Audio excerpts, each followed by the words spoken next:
Kuya Murphy, ano masasabi mo kay Madriaga? Itong Madriaga, itong putang inan to, itong hayop na criminal na to, sinasabi ko sa inyo, may sinasabi siya.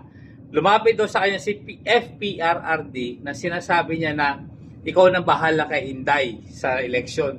Putang ina, sino ka ba? Kahit si Bongbong Marcos at Leni Robredo, ano magagawa nila kay Duterte? Ano magagawa nila kay Sara Duterte?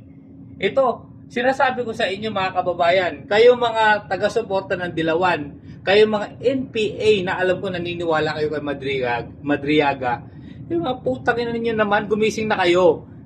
Duterte versus Madriaga, manghihingi si Duterte ng tulong kay Madriaga. Putang ina, napakabobo nyo naman. Piruin nyo kayo mga Dilawan, pulahan. Tandaan ninyo, Duterte ang pinakamalakas mula noon hanggang ngayon. Kayo, sinisira nyo lang, sinusubukan nyo lang na sirain ang Duterte. Pero hindi kayo mananalo. Ikaw, Madriaga, putang ina mong kriminal ka, hayop ka. Mabubulok ka sa kulungan.